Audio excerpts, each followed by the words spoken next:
Hello viewers, wherever you are. It's nice of you to come and watch our show on a Wednesday at 8 o'clock BST again. Tonight I have a lovely fellow, Chris Atlee, who styles himself the Atheist Pastor. Now, because it's coming up to 5 o'clock tomorrow morning where he is, and I thought it would be a bit cruel to expect him to get up and be bright and chirpy at that time of his day, I actually recorded our show with him earlier today. And I'm just waiting for it to finish rendering.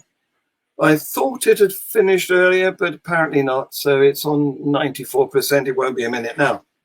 Meanwhile, there is an interview between Chris and I on the Atheist Alliance International Archive that you can watch. Those little short interviews I try to keep to 10 minutes.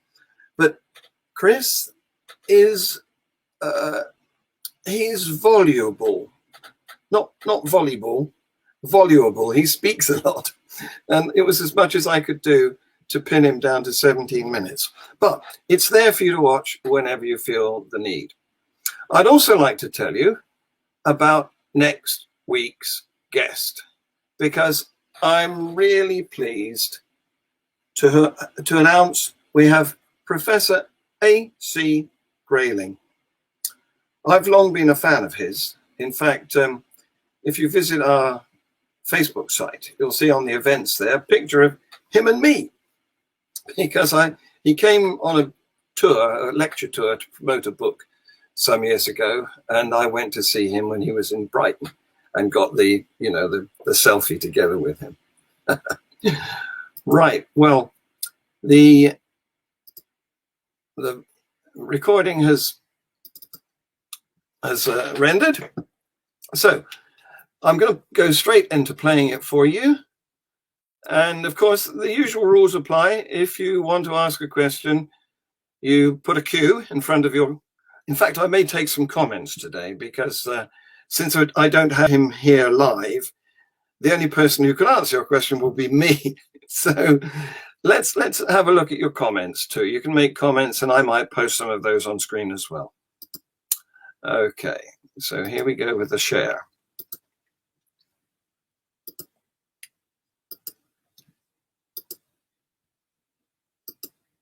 Hi, Chris. I understand you. Good evening. I understand you just survived the snow on your way to Canberra. Yeah, well, you know what? They say it doesn't snow in Australia. Everyone pictures it as this dry, hot, place with bikini-clad, beautiful people. But I can assure you, it snows, and I did cop a little bit of snow over the weekend, which was good fun. Good fun. Yeah. Well, at least you're obviously. I normally ask, "How the devil are you?" But I can see that you're in the peak of health. Look, I'm fighting fit. I'm doing quite well at the moment. Doing quite well. Take on the world. Now, for a former nearly pastor, I understand you've become a mythicist. Isn't this something of a pendulum swing? Yeah, just slightly. So look, I'm what you'd call. I'm not a hard mythicist, but I'm a historian. And when I look at the evidence as a historian for the existence of Jesus, I really have a lot of difficulty with it. That if you have a look at there's no issue with there could have been a carpenter called Yeshua ben Joseph who lived in Bethlehem, and there's no issues. We lived in Nazareth, not Bethlehem. No issues with that. He might have even gone around causing a bit of trouble. Once again, no issues with that. But the character of Jesus, the first problem we've got is there's different characters of Jesus in the Gospels. You've got the Matthew, Mark, and Luke version, which Mark is the original Gospel that was written around about, at a guess, about 50 years after what would have been the death. Possibly some will put it a little bit earlier, but it's roughly in that time period. Matthew comes in and... That's a lifetime, isn't it? That's a lifetime, isn't it? Well, back then it was, because it's we're very fortunate that we can live till 100 now. That wasn't always as common back in those days. I mean, if famine and disease didn't get you, war certainly did.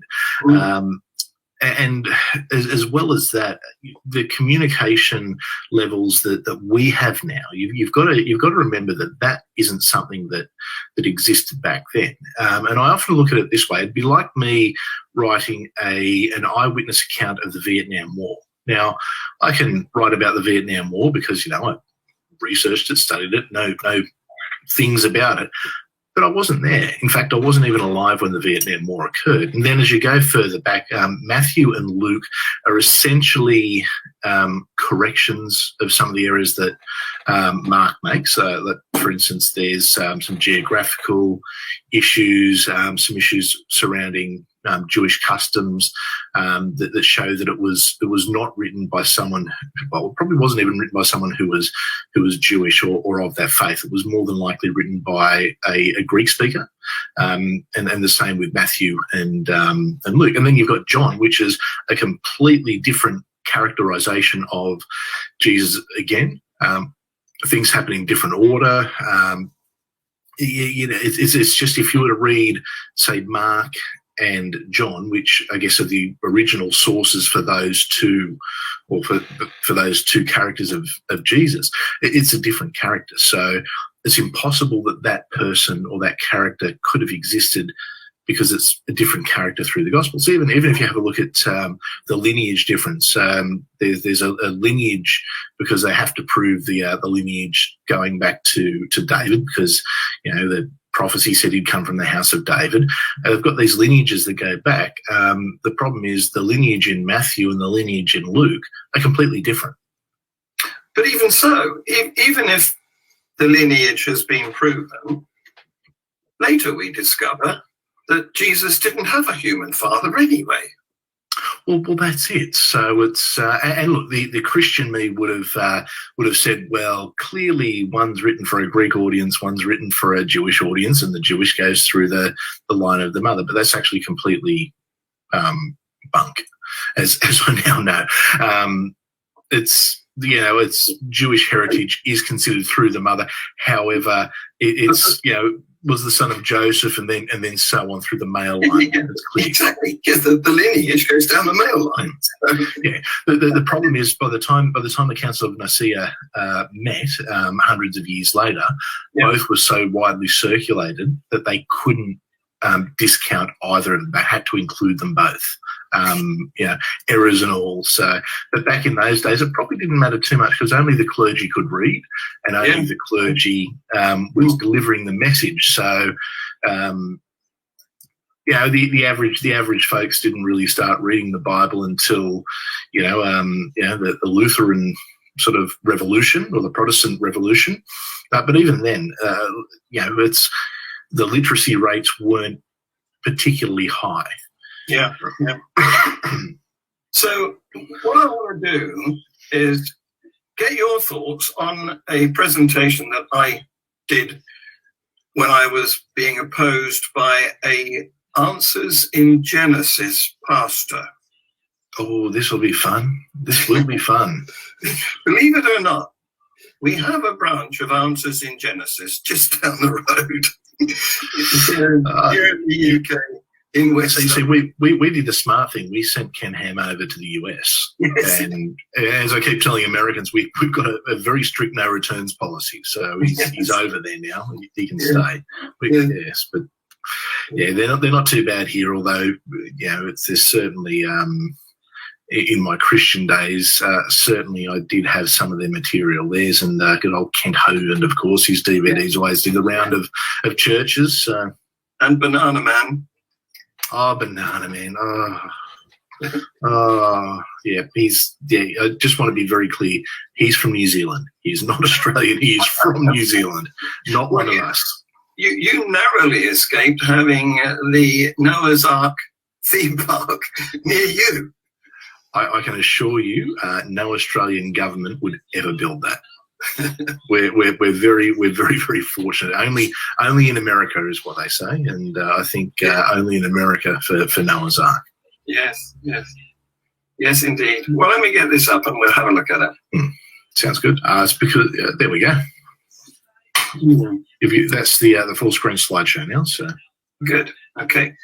So when we came up with the title, "The Bible is an Authentic Book," I thought, well, yes, it is. It's a book.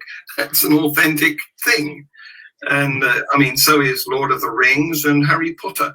So I had to look up authentic, and there's the definition with an example of how it's used. But I suspect that Christians would actually want authentic to mean true. Well, and they would probably have a different definition of, I guess we would say that, okay, yes, it's authentic. It was put together at the Council of Nicaea. However, Christians would say that the origins of it go much further back. So, say for the New Testament, they would call them eyewitness claims. They would, certainly say that all the epistles of Paul were written by Paul, when in fact they weren't. I think we can confirm 7 of the 13 epistles of Paul were written by Paul. There's 2 that could go either way, and the rest most certainly weren't. So there is that question of, okay, their version of authentic and our version of authentic are going to be very different, even with the Jewish side of the Old Testament side of it. That dates to 500 BC. However, what would be taught, or the Christian version would be that the first 5 books were written by Moses, when in fact they certainly weren't. And we can pretty much say with about 99% surety that Moses actually never existed. He's a character of fiction, similar to like a Hercules. Yeah, that's what Francesca Stavrokopoulou says. That there was no evidence for Moses ever existing.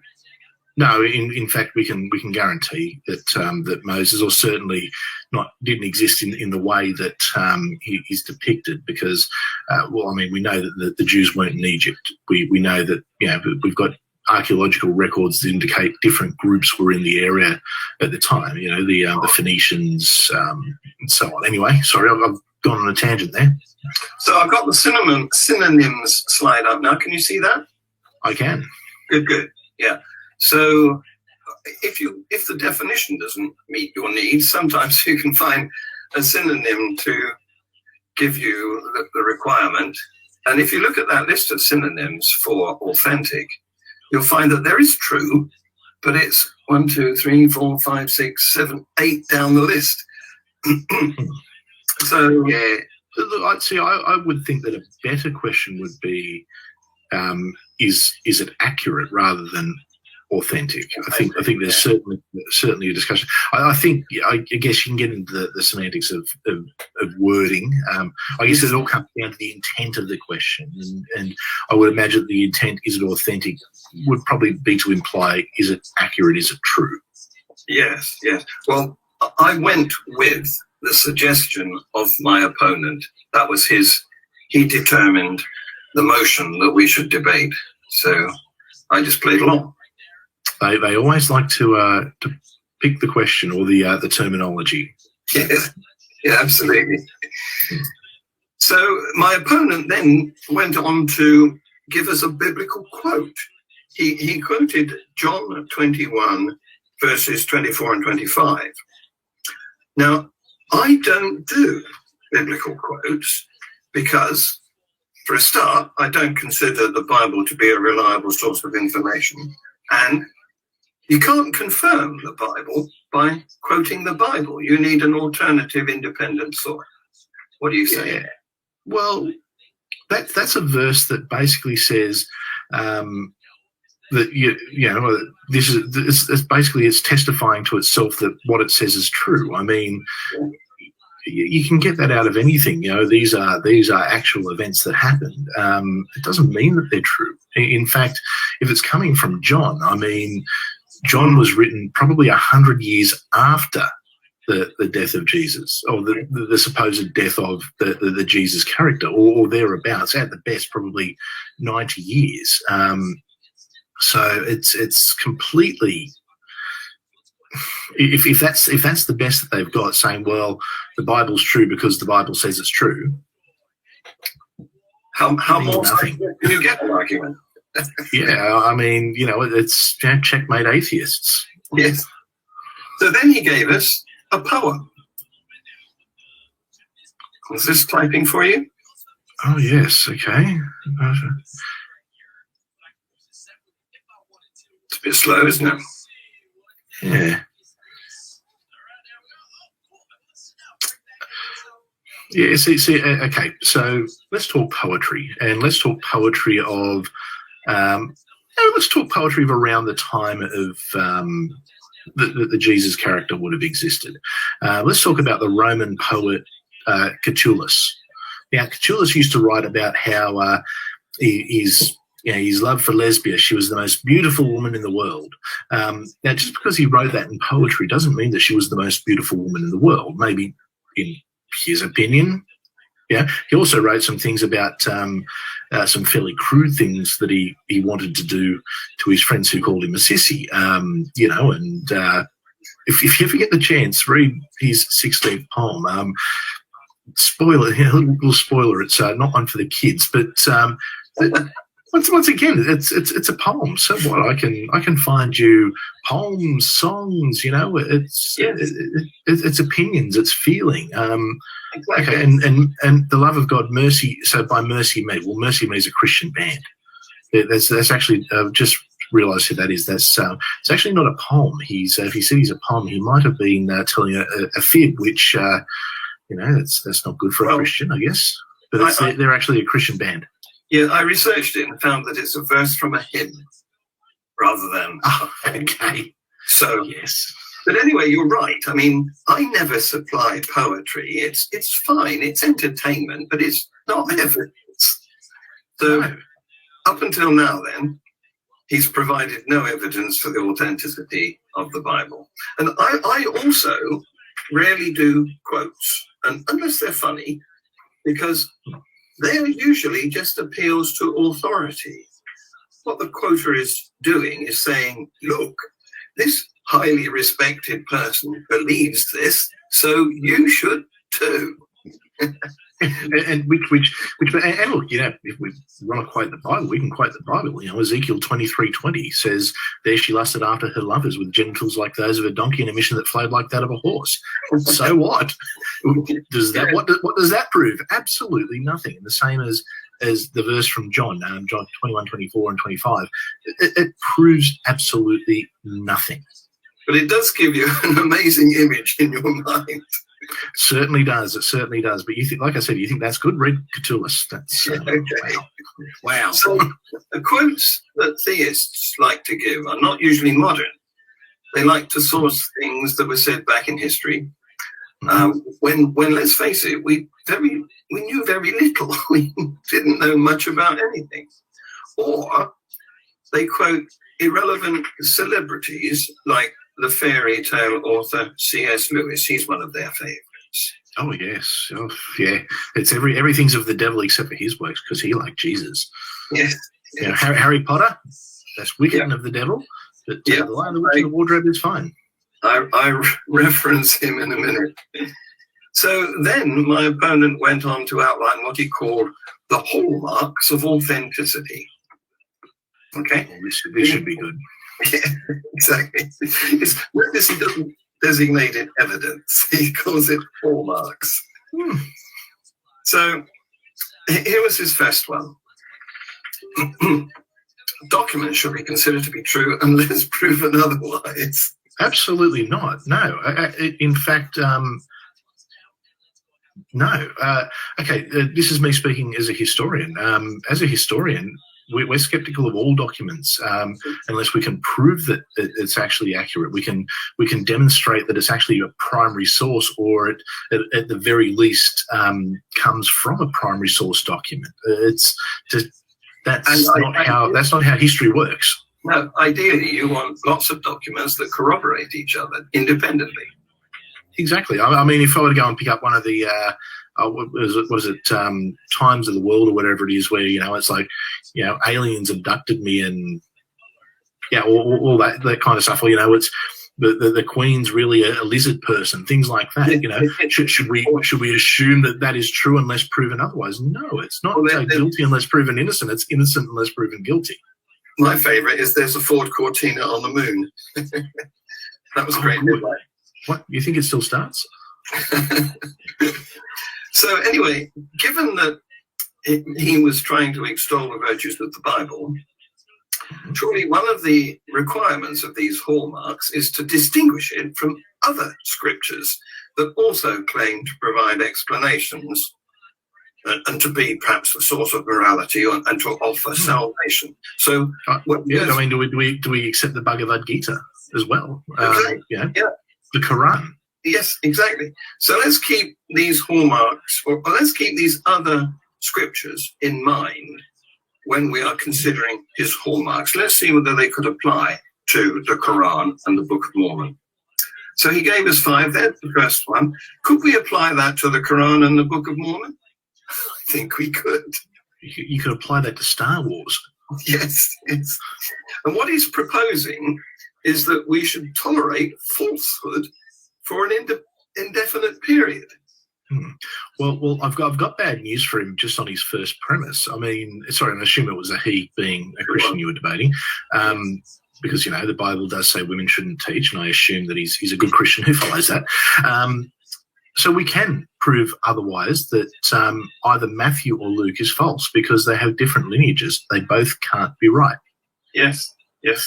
When Jesus was crucified is different in John as opposed to Matthew, Mark, and Luke. So one of them is wrong. So we've actually proven, just in those inconsistencies, that at least one of them's wrong. And if one of them's wrong, in that case, if we're talking about the authenticity of the Bible by that standard, well, we've proven otherwise. So, yes, debate over. And that idea should also cover Aesop's fables and Grimm's fairy tales. They should be absolutely true until proven otherwise. You could apply it to absolutely anything. But that's not how it's not guilty unless proven innocent. It's innocent unless proven guilty. The same applies for evidence. You don't just, as from a historical perspective, we don't just take a document and say, oh, okay, this must be true. Otherwise, we'd pick up, like the Iliad, and we, even though, yes, we'd say absolutely that Troy existed. We know that Troy existed. But do we assume that the Trojan War happened in the way that it happened, and that, Zeus blessed, and Achilles was part god, and that things happened in the way that they happened? No, we don't. We know that there's some little bit of It's a good idea to deal with it, really, isn't it? Yeah, it is. It is. Yeah. So I think what he's trying to do here is to reverse the burden of proof. Yeah, absolutely. That's what's happened. Absolutely. It's a very bad policy. Let's face it. Well, it's all they've got, really. Yes. Okay, so while we're on the subject of proof, so the problem is that from the point of view of an ex-science teacher, there's no such thing. Proof is just a concept. It doesn't exist in nature. It's an interesting. We don't have proof. Interesting concept. Because proof requires absoluteness. We haven't found any, neither can we make any. So we've got to make do with evidence. Mm-hmm. Bloody good stuff, evidence, by the way. It is. I like evidence. So moving on, the next silly statement he claims, his next hallmark, is that authors should be considered truthful unless proven otherwise. So premise 2 is the same as premise 1. It is really, isn't it? Yes. So it's saying that nothing's fictitious. Agatha Christie was actually reporting events rather than making up a great story. Well, I hope the police are investigating those murders. But once again, it comes. Let's if we're looking at the Bible, okay. So is it Matthew or is it Luke who's got the correct lineage? Only one of them can have the correct lineage. One of them's wrong. One of them's right. Which one is it? Yeah. When was Jesus crucified? Is it the same as according to John, or according to the other three? Yes. Which one's right? They can't both be right. No. And we could apply this very unwise doctrine to the Quran and the Book of Mormon. We could. It was authored. They were authored. Prove to me Joseph Smith made it all up. Yes. And the other thing is, if we're going to adopt this policy of believing, how long should we wait for something to be discredited? Would you say 2,000 years is enough? I'd like to think at least enough, but the only problem, if that's the case, then we've got to buy into Mormonism, Islam, and Scientology. So yeah, I'd like to shorten that a little bit if we can. Yes, yeah. Shorter the better. Okay.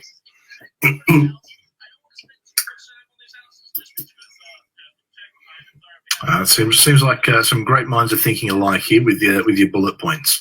Yeah. Well, there was art forgeries too. We didn't believe them. In fact, we locked up people when we discovered that they were crooks. And there's been money forgeries too.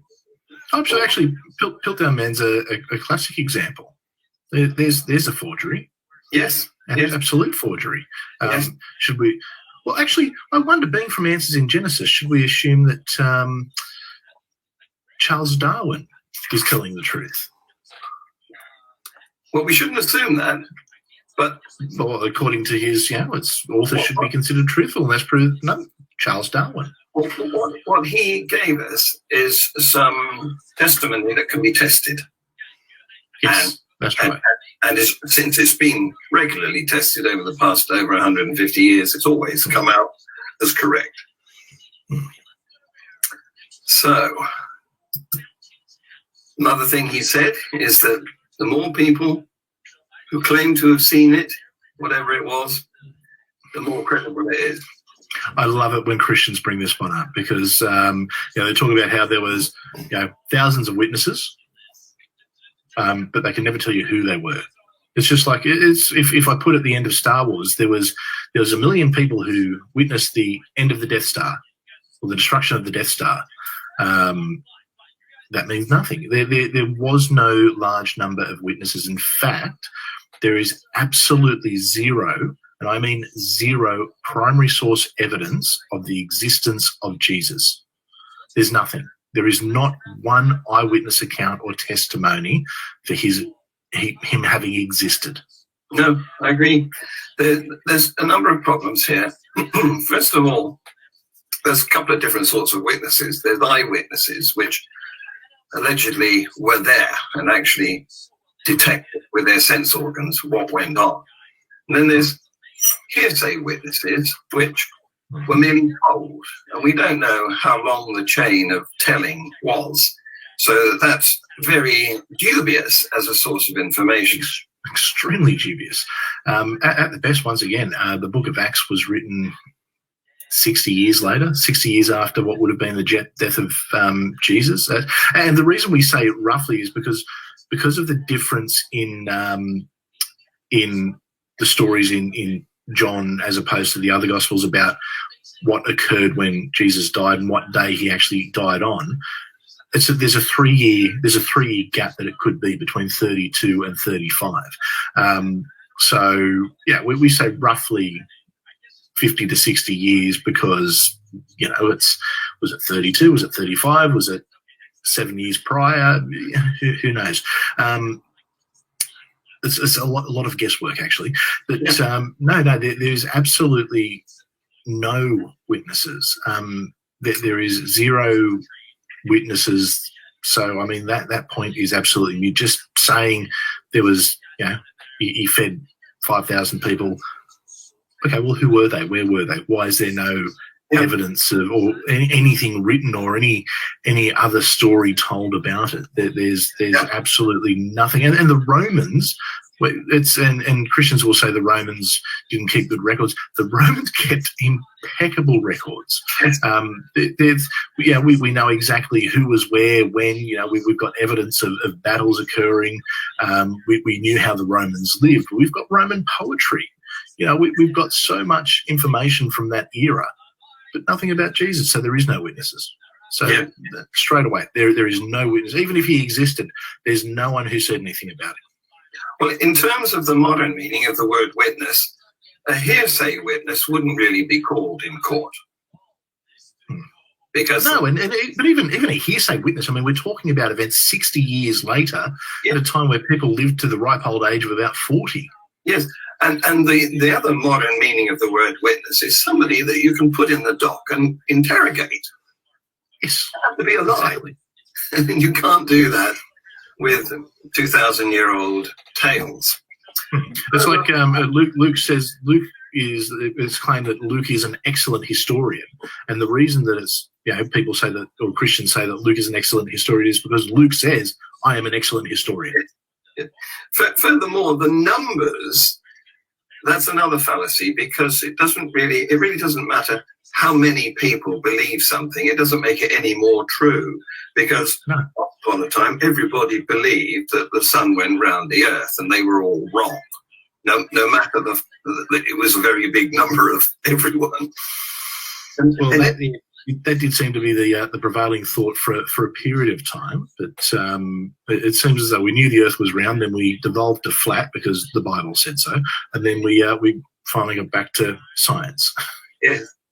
In any case, we can apply this hallmark equally well to the Quran and the Book of Mormon, because I'm sure they quote dead witnesses too. Well, the Book of Mormon starts with people who supposedly witnessed the events, who signed it. Yes, it must be true. I'm sure there were billions of witnesses actually probably trillions of witnesses to the rise of power of Scientology's boogeyman Lord Xenu. I mean, he did control a galactic federation after all, so there'd be trillions of witnesses. Yes. So wasn't he a walrus? It depends on who you ask, but he was some kind of weird looking. I know he had a fleet of DC-10 planes. So yes. So another problem is if we recognise that what we don't have witnesses who saw with their eyes that we can interrogate and see whether their stories are consistent. So what we've got are merely reports. These are hearsay stories that are like fishermen's tales, Yeah, exactly. We don't even have the names of the supposed witnesses. We just have that a great many people saw, and that's it. Okay, well, claim. Can we get one name? Just one. We'll take one name. You're just one witness. Not only are these not witnesses, but reports, but they're also old reports by people who possibly weren't alive at the time of the events they claim to be reported. Most certainly weren't alive. Yeah. And if they were, they would have been too young to comprehend it. Yes, exactly, too young to write it down.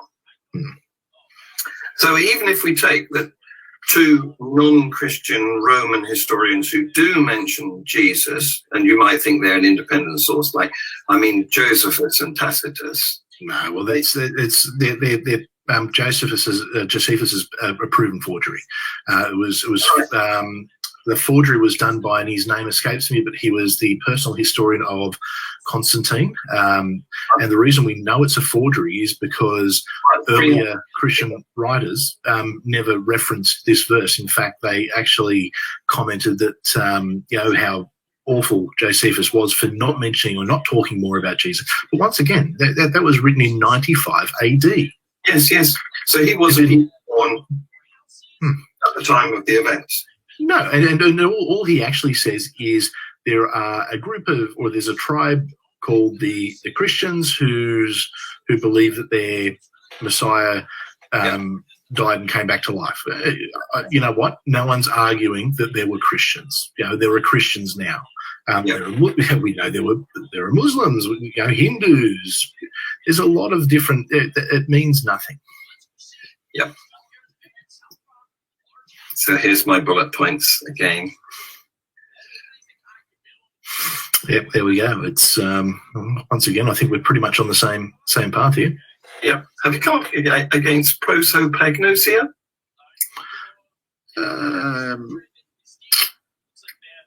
No, I haven't actually. There's poor people who are so bad at recognizing and remembering a face, they can't recognize their own family reliably. Okay. Yeah, that would probably explain a few people I know. So that casts doubt on even eyewitnesses, which are the better of the two sorts of witnesses. Okay. And that's right about the independent Roman historians from that time that Christians claim there was no records or no evidence of. But they love to go to Josephus and Tacitus. And I mean, Tacitus was 2nd century. I mean, yeah. It's how far do we want to go? He's just reporting a myth, isn't he? Yeah, it'd be like saying Ken Ham's a reliable source. Yes. So, hallmark number 4. He claimed that there was consistency of the evidence within the text, and therefore that made it more authentic. Now, I don't think you'll agree with that.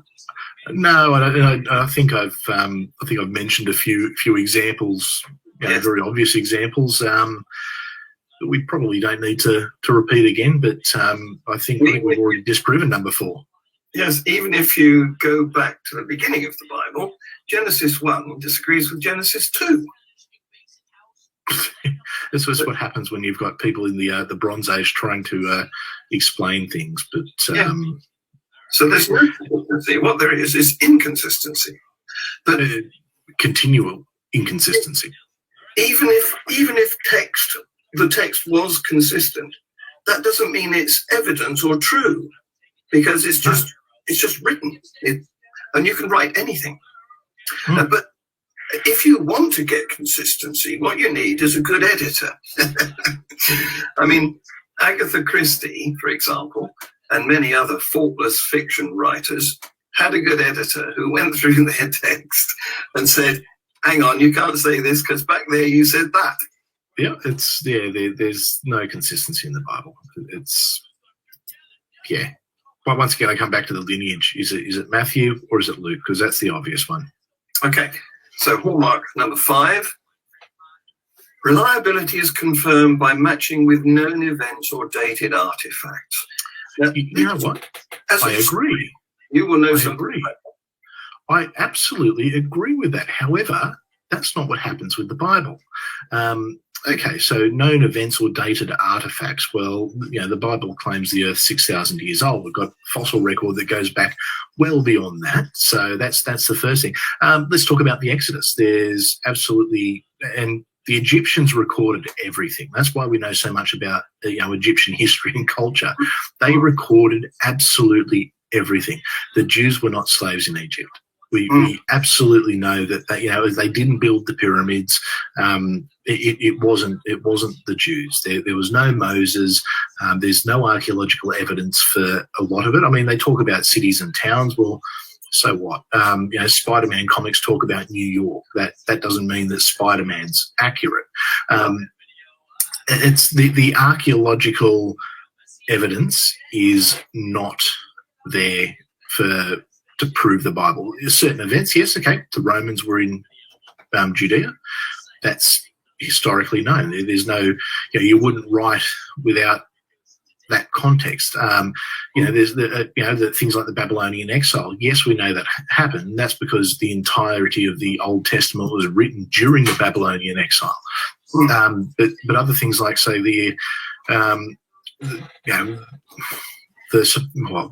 I believe that King David and King Solomon probably did exist. However, they certainly weren't the grand and glorious kings that they're made out to be. More likely, they were localized rulers. And once again, there's a bit of a mythology around them. But the archaeological evidence, once again, isn't there. We know that there was the temple was built after the return from the Babylonian exile. There's no disputing that. But the rest of it doesn't match up. And just because you get one or two things correct doesn't mean that everything else by default is accepted. No. Well, what archaeology does very well is date artifacts. But what it doesn't do is confirm events. No, it can confirm stories. Certainly if you were to look at Egyptian hieroglyphics, I think it's fair to say that, when they're talking about, say the death of Tutankhamun, it describes his life, it describes his, say hieroglyphics. I mean, that was their written language.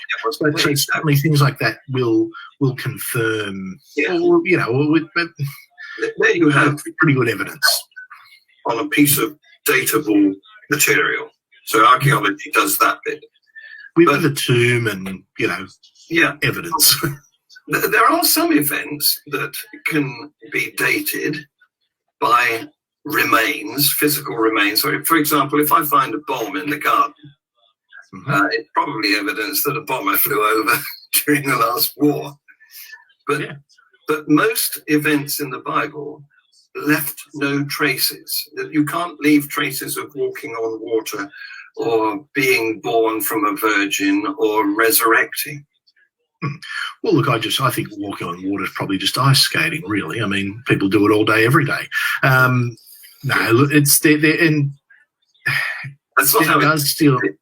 No, it's not how it's depicted. And look, it does steal from other myths. The virgin birth is a common thing because it's throughout that region. Virginity was something that was like this very special and up the value of women. So, we couldn't have, the mother of the Lord and Saviour being anything but a virgin, of course. Yeah.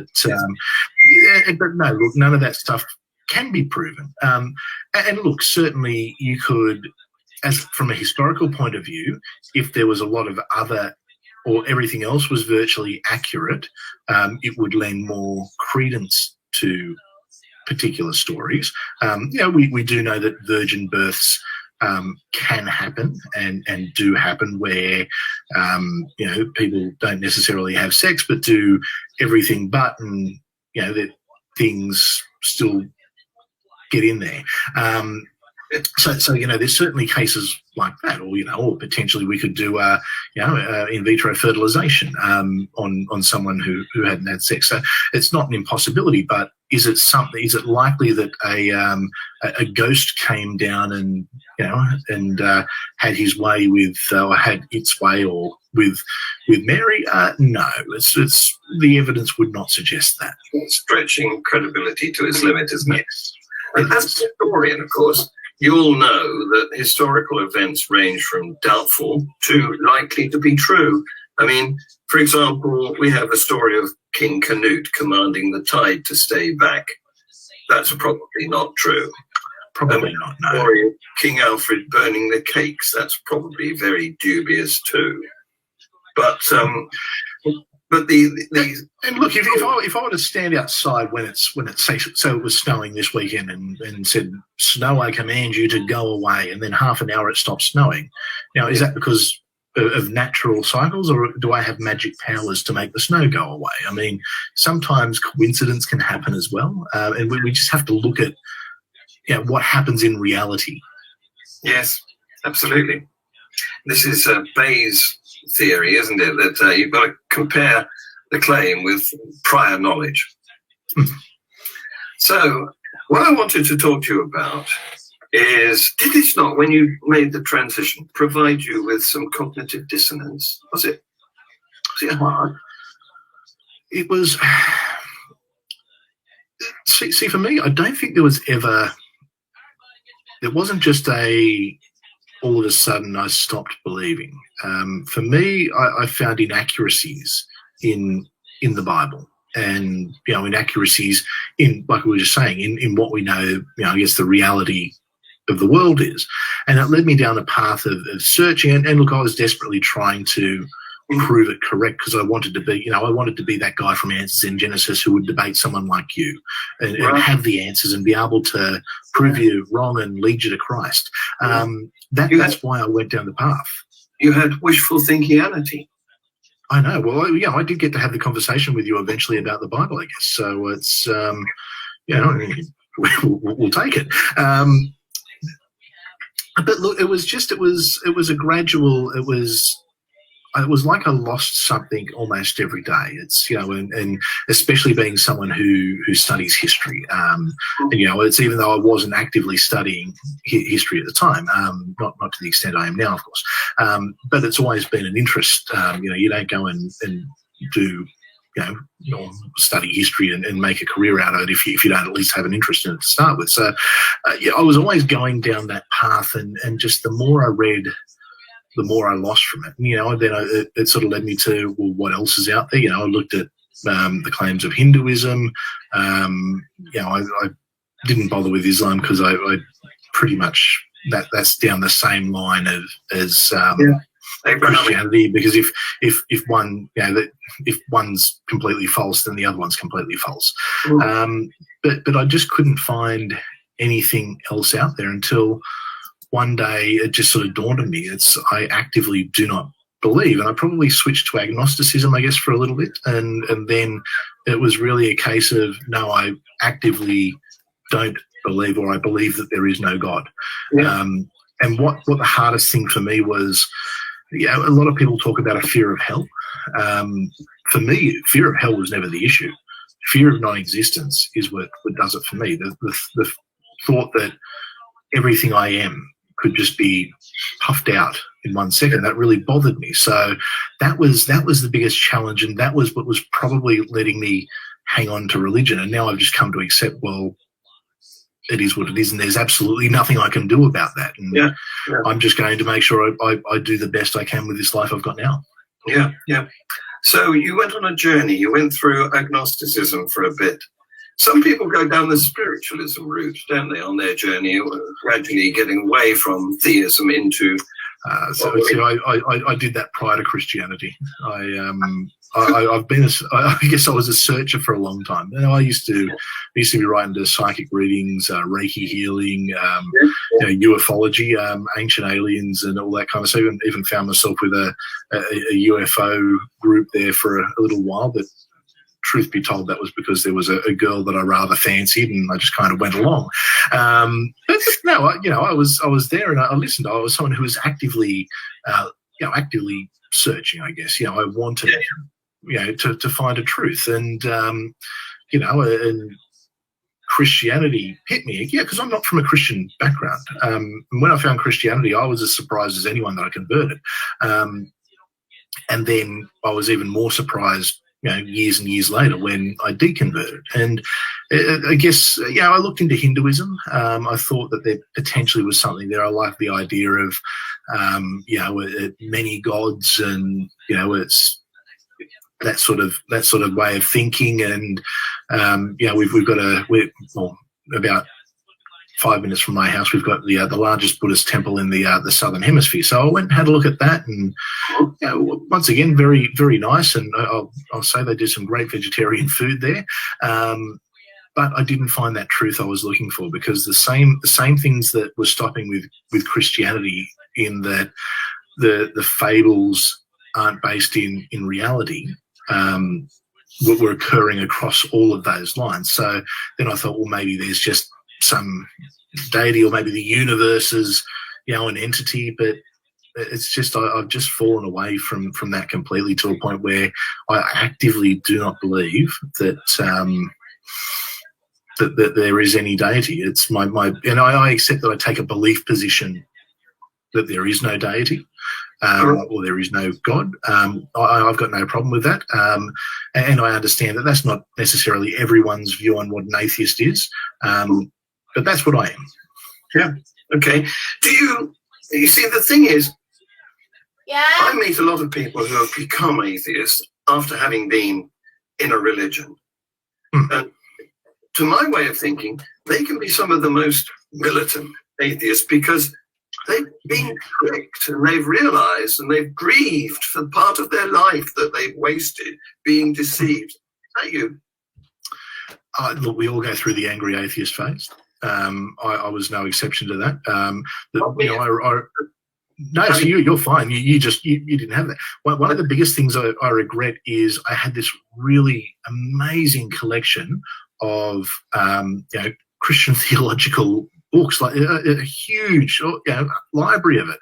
It actually filled large suitcases, and I threw it all out. And I thought, well, I'll give it away to someone else. And then I thought, no, because I don't want anyone using this to promote Christian. And I threw it all out. And now I sort of think, I really wish I had that, because I had my notes in there. I had so much, and we're talking some pretty expensive, like academic books, even those that are about fairy tales. Academic books are bloody expensive, so it's I threw away quite a bit of money. And look, I went down the all religions evil, and you must be stupid to think that. But then it sort of dawned on me that you know what. How would I, as a Christian, have reacted to me as an angry atheist? And me as an angry atheist, me as a Christian would have looked at the angry atheist and just gone, man, you need Jesus. You've got so much hate in your heart. You've got so much anger. And it's, I did. I had a lot of anger. And whether that was because I'd wasted time or, I don't know. But it was just, I think it was also needing that sense of community, and that's something I'm big on. I think that there's a big need for a sense of community, especially when people get out of religion, because that's the one thing they lose. And I think you'll find that you'll get a lot of people who will get into the atheist community and then want to impress some of these more prominent angry atheists, or the ones who jump up and down and scream and shout and get offended at everything. And I think there's a need to. They want to connect into those communities just because they need that community to connect into. So there's possibly a bit of that, and I guess that's part of the reason why what I try and do is have create community where everyone's welcome. If you want to be an angry social justice left-wing atheist, I'm still going to talk to you. If you're a conservative like myself, want you in. I think there's a common good that can be. It's one thing religion does very well is religion's organised. Except that it used to be very good when we were not in contact. When there was one group, one tribe of humans, and they all felt unified by the belief system. But unfortunately, there were other tribes of humans. But with things like, say, social media, the way we communicate now, we're broadcasting live here, where we're talking to each other on the other side of the planet, and we're in the same tribe, whereas my next door neighbour might be in a different tribe, so to speak. But because we've got that connectivity, we can actually find our tribe. So we've still got that, and I think we're always very defensive of our tribe as well. But so it's the trouble is, religion is too tribal. It thinks that we're a tribal species. We've evolved that way. Yes, we can't help it. It's what we do. It's our ability to make up stories. Is why we've been able to. I don't know if you've ever, or anyone who's watching is familiar with *Sapiens* by Noah Harari, or Yuval Noah Harari. He talks about our ability, or the reason we're able to evolve and go further than the ape is our ability to invent things, be it a god, be it currency, be it nationalistic ideas. It's because of that we were able to work together. Because we had that thing in common. That's how we've evolved. Within a tribe. Exactly. And because even though we're distance is an issue for us, we're able to still work together within that tribe over distance. We have a global world now. This is the trouble. We do. And what we want is one tribe. Well, ideally, it's. I would love to see that. It's a dream. I don't think it'll happen in my lifetime. But because even within the atheist community, which is meant to be non-religious, we have tribal lines that get drawn. And normally on politics and then cultural interpretations. It's what's important to an atheist in Nigeria is obviously very different to what's important to an atheist in San Francisco. It's an atheist in San Francisco is fighting for very different things, and that's fine. People can fight for whatever they want to fight for, but we've got a way to go, I guess, is what I'm saying. Yeah. But I think we're going the right direction. I hope so. Being social animals, what we really need is one society. Anyway, you say that you're a historian now. Does this mean that, I don't know, you teach history, you curate? Not yet. Not yet. I'm preparing for. I've already got the subject or the topic picked out for my PhD. Going to do it on Australian military chaplains in the First World War. So it'll probably a few years away, but the plan is to hopefully start teaching it at a university level in the next couple of years. Just depending on what happens with obviously the big global kerfuffle that's going on at the moment. It's sort of made things a little bit difficult, but that is the plan. Yeah, Chris. Plans are almost subject to change, but oh yes, it was John Lennon who said, "Plans are what you make when other things are happening." No, I haven't got that quote right at all. That's right. There's many a good Lennon quote out there. Yes. Most of them under the influence of something. Chris, I know you need to go now because you've got an urgent appointment, and I know that congratulations on your recent celebration of your wedding anniversary. I hope that went well. Very much. It did. It was a good night. A little bit of a sore head when I woke up this morning, but that's to be expected when you have copious amounts of wine and good food. It's that fantastic Australian wine, isn't it? Absolutely. Chris, thank you very much for this. And pleasure, John. Thank you. As Dave Allen would have said, may your God go with you. Amen.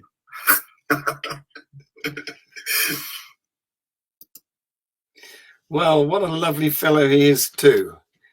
So I'm trying to get some of you to join me on screen so that you can have a chat, but you're a bit shy, it seems. Yes, Andy Phillips has posted a reference to the book that he talked about, Sapiens, A Brief History of Mankind by Noel Harari. So you might like to put that on your reading list. Now, you've got a couple of interesting comments here. Again, this is Andy. He agrees with us on the archaeological record and the lack of anything that is left behind in any other source than the Bible by the alleged Jesus. So this is a comment too from our friend Conrad in Canada. Why do so many reasonably educated people accept the veracity of religion? Well, that's a good question, isn't it? Some people say we have a God-shaped hole. I prefer to describe that as curiosity. We have curiosity, and we want to seek patterns, we want to seek explanations, and unless we get them, that sort of need gnaws away at us. And so in the end, we're very likely to accept wrong explanations just because they are the only ones available. The other thing is, of course, people get at us when we're young. I was lucky. My parents weren't religious. But I know a lot of people who were thoroughly inducted into religions and indoctrinated into religion from a very early age. And the Jesuits knew this, didn't they? They said, if you get a boy give me a boy by the age of 7, and I'll tell you what the man will grow into. And so this is the thing. If you force religion along with, the bedtime reading, it's likely to take root while the brain is still developing at that stage of life. So we've actually reached the end of our time, but I don't want to let you go without pushing next week, Professor A.C. Grayling. How about that? Be there. Thank you very much for watching.